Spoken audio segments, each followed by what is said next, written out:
At family reunion, my sister's kid announced, "Mom says you never give back to this family." Everyone clapped. I smiled and said, "Perfect. Then she won't miss the $5,200 I cover for her mortgage every month." My sister went pale. And then, my sister's daughter, Madison, should have shut her mouth a long time ago. But she just had to say something. Loud enough for everyone at the reunion to hear. Right as people were starting dessert. 30 people. Some I hadn't seen in years. All gathered to celebrate my promotion. The promotion that no one from my sister's side of the family ever really acknowledged. Not because they didn't know, but because if it wasn't about them, they didn't care. Madison thought she was funny. Like her mother. And for too long, I let that kind of behavior slide. I covered for them, helped them, paid for things I had no business paying for. All to keep the peace. That peace ended the second she opened her mouth. The reunion was my idea, but I didn't really want it. Greg told me to cancel it when we saw the guest list. But my boys were looking forward to it, and I figured, okay, one more time. It was at the lake house we rent every year. I paid for everything. Food, drinks, setup, cleanup, down to the folding chairs. Not that anyone noticed. Erica arrived in a sundress I recognized because I paid for it last spring when she said she couldn't afford anything for herself. She didn't greet me. Just waved and walked inside with Madison, who was already glued to her phone. They didn't speak to my boys. Barely nodded at Greg. I was still trying to hold it together. Trying to tell myself not to let it get to me. Then dessert came out. My mom was mid-story about something our dad did back in the day, and people were half listening, half chewing on strawberry shortcake. And that's when Madison decided to drop her little grenade. "Mom says you never give back to this family." Just like that. Like she was repeating something casual she'd heard 1,000 times. The entire table went still. You could feel it. A shift. My mom went quiet. Greg froze. My sons looked over at me like they weren't sure if they were allowed to say anything. And Erica? She just kept sipping her drink like it was someone else's problem. I smiled. I don't even know why. Maybe it was because I finally stopped caring. And I said, "Perfect. Then she won't miss the $5,200 I cover for her mortgage every month." There were actual gasps. And a few people clapped. Not out of joy. More like shock. Because the one person they didn't expect to speak up had just pulled the curtain back. Erica went pale. Madison blinked like she didn't get it. Greg stood up, raised his glass a little, and said maybe it was time I told the rest. So I did. I reminded them all that the SUV Erica drives isn't hers. I bought it. It's in my name. I even cover the insurance because she said she couldn't get approved on her own. I mentioned the utility bills I quietly paid when their power was going to be shut off. The tutoring I paid for when Madison started failing sophomore year and Erica was too embarrassed to ask my mom for help. The Christmas gifts I sent over for them from Santa, even when Greg and I had to dip into our own savings.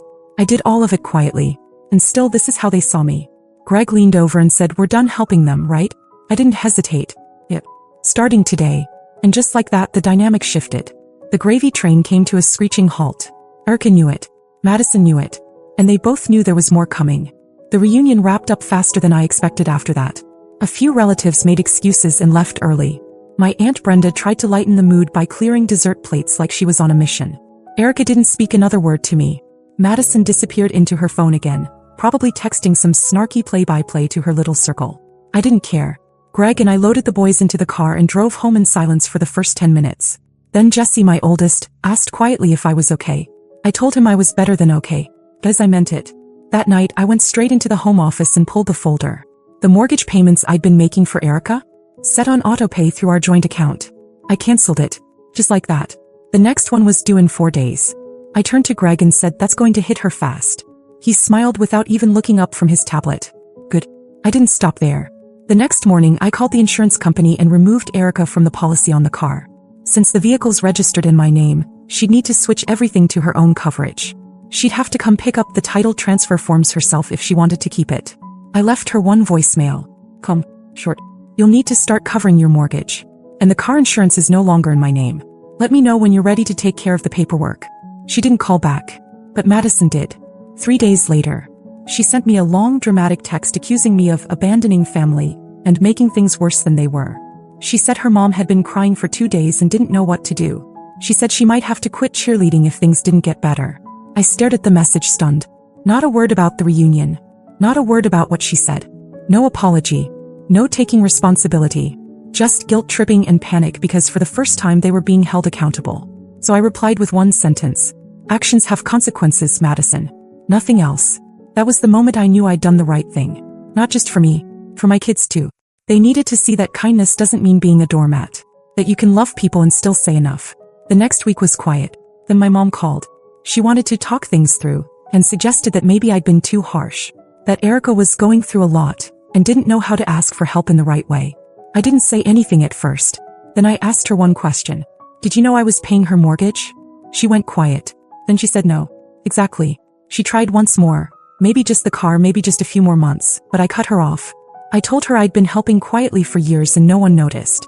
But the moment I stopped, I was suddenly the villain. That's not how family works. At least not mine anymore. And the real twist? Erica showed up the next day. Not at my house. At Greg's office. She didn't text. Didn't call. Didn't even try to show up at my place. Erica went straight to Greg's office. As if that was going to work. She knew better than to face me, so she tried to guilt him instead. Greg called me after she left, and the first thing he said was, "You are not going to believe this." She walked into his office unannounced, wearing oversized sunglasses and fake confidence, and asked if she could have a quick word with him. Greg didn't throw her out because he's not that kind of person. But he wasn't kind either. He just listened. She started with tears. Said she didn't understand why I'd blindsided her in front of the whole family. Said she felt humiliated. Said her daughter hadn't spoken to her in 2 days. Like that was somehow my fault. Then she got to the real reason she was there. She said the mortgage payment bounced. Her account was overdrawn. The bank was calling. She said she was trying to hold it together for Madison's sake, and maybe if Greg could help smooth things over between me and her, maybe we could figure something out. That's when Greg leaned back in his chair and told her she needed to leave. He didn't yell. Didn't argue. Just told her it was over. That the help was done. That she'd burned through more chances than anyone else in our lives.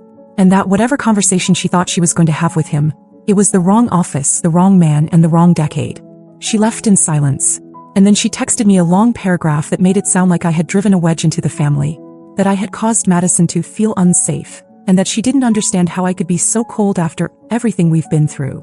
It was like she was rewriting history in real time. As if I hadn't spent the last few years bailing her out while she whispered to anyone who'd listen that I was selfish. I didn't reply. I blocked her number that night. Madison went quiet too. Not a word. Not a post. Not a story. Her social media, which normally ran 24/7, went dead for 2 days. Then a photo appeared. A blurry selfie with some cryptic caption about "real ones never leave." I knew who that was aimed at. I didn't care. Then came the letter. 2 pages. Handwritten. Folded neatly and left in my mailbox with no return address. It was from Erica. She wrote that she was reflecting. That maybe she had let her pride get in the way. That maybe she should have said thank you more. That she never realized how much I'd done. But even in her apology there was this undertone. Like I'd overreacted, like I could have handled it more privately. She asked me not to punish Madison for her mistakes. She asked if I'd reconsider letting them keep the car. Said they needed it to survive.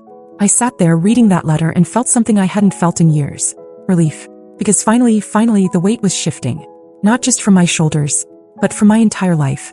The lies, the manipulation, the guilt, it was cracking. But I wasn't done yet. I gave them a week. 7 full days to come to their senses, apologize, or at least try to act like adults. Erica sent a handwritten letter. 2 pages of carefully worded guilt, but never showed up in person. Madison didn't say a word to me directly, but she had plenty to say on social media. Vague captions. Family can be the coldest. Some people only help so they can brag about it later. That sort of thing. No apology. No accountability. Just more noise. I waited. Quietly. But I was done hoping they'd come around. So I grabbed the spare key. The SUV parked in Erica's driveway still legally belonged to me. I'd kept it in my name because her credit was shot and I didn't want her defaulting and ruining the lease. Back then I didn't think twice. She needed help. I had the means. That's how it always started. But this time I was done playing sponsor. I drove to their house around noon on a Thursday. No warning. I parked the car directly in front of their house. Took pictures of everything, the mileage, the condition, the license plate. I locked the doors and slipped the key into an envelope. Inside, I left a sticky note with one line. "It's yours when you pay for it." As I turned to walk back to my own car, Madison came outside. She stopped at the porch, barefoot, hoodie sleeves pulled over her hands, and just stared at me. I braced myself for attitude for another smart remark. But instead she asked, "Do you hate me?" Caught me off guard. She didn't sound angry. Just small. Not the smug teenager who mocked me in front of everyone. Not the girl who thought she and her mom could take forever without consequences. I told her no. I didn't hate her. I hated how they treated me. I said it calmly, flatly, then turned to leave. Before I could take 2 steps, the front door slammed open. Erica came storming out, barefoot too, phone in hand, still mid-conversation with someone. I heard her say something about overdraft fees and late notices, and then she locked eyes with me. Don't you dare walk away from this, Stacy. You ruined everything. I didn't stop. I got in my car, rolled the windows up and drove away without a word. And I didn't feel guilty. Not one bit. That night, around midnight, I got a string of messages from Madison. Long ones. First, she apologized. Then she blamed me. Then she apologized again. She said her mom was a mess. That the power company had called. That they might have to sell the TV. She said she didn't understand why I was being so cruel. Cruel. That word stuck with me. Like years of unreturned favors and financial handouts meant nothing. Like I just flipped one switch and ruined their whole world.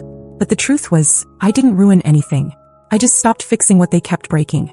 The next morning, 7:40 a.m., Greg shook me awake with his phone in his hand. A voicemail. He pressed play. It was Madison. She'd shown up at his office. Not to yell. Not to beg. To ask for a job. And not just any job. She said she was willing to do anything. She said she needed money. Fast. Greg didn't say anything when the voicemail ended. Just handed me his phone and walked to the kitchen like he needed coffee before reacting. I listened to it twice. Madison's voice was low, shaky, not the confident, sarcastic girl I was used to. She said she was sorry for showing up without an appointment, but she needed work. Said she didn't care what kind. Filing, cleaning, answering phones. Anything. Her mom was not doing great. Bills were piling up. Things were getting weird at home. I didn't feel bad.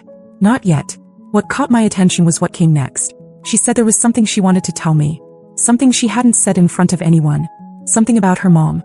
Greg texted her back later that morning, told her to meet us at a diner near his office, neutral ground. I didn't want her in our house. Not yet. And certainly not if she was bringing drama with her. She showed up 10 minutes early. Hair brushed. Hoodie replaced with a blazer she probably borrowed from someone. No makeup. Just pale and tired. She looked like she hadn't slept in days.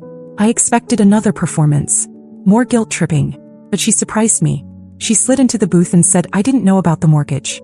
Not until last week. I didn't respond. Greg sat next to me, arms crossed, just listening. Madison said Erica had been lying to her for years. Told her everything was fine. That she had everything handled. That I offered to help because I owed the family after moving so far above everyone else. She thought I wanted to pay. She didn't know about the bills, the car payments, the tutoring costs. She didn't even know I'd paid for her cheerleading trip to Florida last year. She thought her mom had found a way. And then after the reunion she found the bank notices in the drawer. Red letters. Final warnings. A foreclosure letter. She looked at me and said, I know it's not your fault. I just didn't know who to be mad at until now. That's when I realized. Madison had been used just like me. Maybe not in the same way, but close enough. Erica had lied to her too, kept her in the dark. Made me out to be the villain while she quietly sank the ship with both of them on it. Madison reached into her bag and pulled out a torn envelope. Inside was a folded check. One I'd written over a year ago. $850 made out to cash. Memo line, groceries. I never even remembered writing it. She said she found it in her mom's drawer with at least a dozen others. Uncashed. Just sitting there. I stared at it. She said I think she kept them in case she ever needed proof to guilt you with. That was the moment it all clicked. Erica never intended to fix anything. She just wanted to keep a record of every favor. Every dollar. Not to be grateful, but to use. I pushed the check back toward Madison and told her I wasn't hiring family anymore. That if she wanted a job she'd have to apply somewhere else. On her own. She looked crushed but nodded. No argument. Just a quiet yeah. But as we stood up to leave she said something I didn't expect. I don't think she's done. My mom. I think she's planning something. Hence you. I paused. Asked her what she meant. Madison looked at the floor and said, I heard her talking to Grandma. She's trying to turn the family against you. Said you've changed. Said Greg controls you. Said she might tell everyone you were stealing money from them all these years. That you're not as generous as you pretend to be. And that's when I knew Erica was spiraling. And the worst part? My mother was helping her. He was trying to poison the well. That's what Madison said as we stood in the parking lot after the diner. Erica had been calling relatives all week, spinning stories. Telling them Greg controlled the money. That I was using my promotion to act superior. That I'd made up the payments to embarrass her publicly. And the worst part? My mother was listening. I didn't want to believe it until the phone rang that night. It was Mom. She started with small talk, asked about the boys, asked about work. I knew what was coming, so I waited. Then she said it. Maybe you should have handled it privately, Stacy. Maybe you didn't need to humiliate your sister like that. That was it. That was the moment I knew it was done. I asked her if she remembered who paid her rent last winter when her heating went out. She got quiet. I told her Erica wouldn't have survived the last 3 years without me. And the only reason she was angry now was because the free ride ended. She tried to interrupt. I didn't let her. I said, you want to pick sides? That's fine. Just don't come to me when she drains your savings too. And I hung up.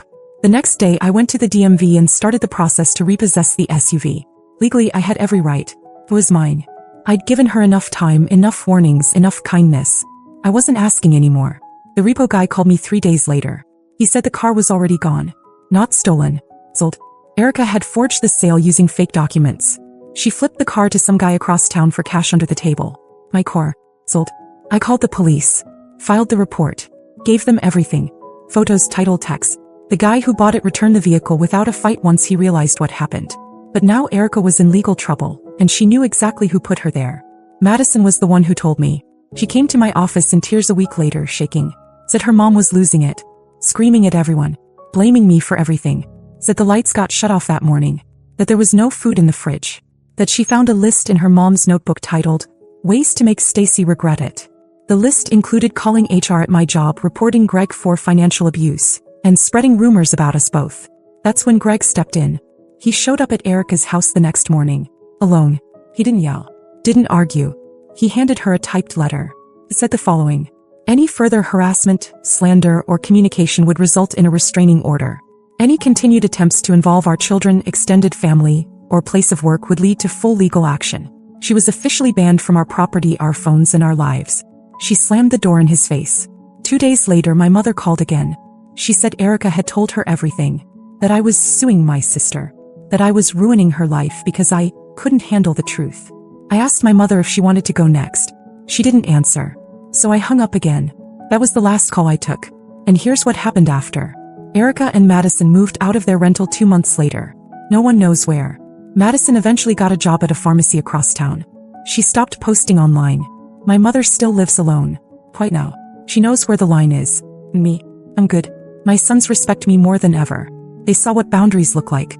Greg and I are stronger than we've ever been. I still have the check Madison gave back, the one Erica never cashed.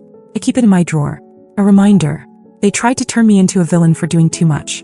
But they never thought I'd stop. Now they know. And they finally respect me. Not because I yelled. Not because I fought. Because I ended it. Completely.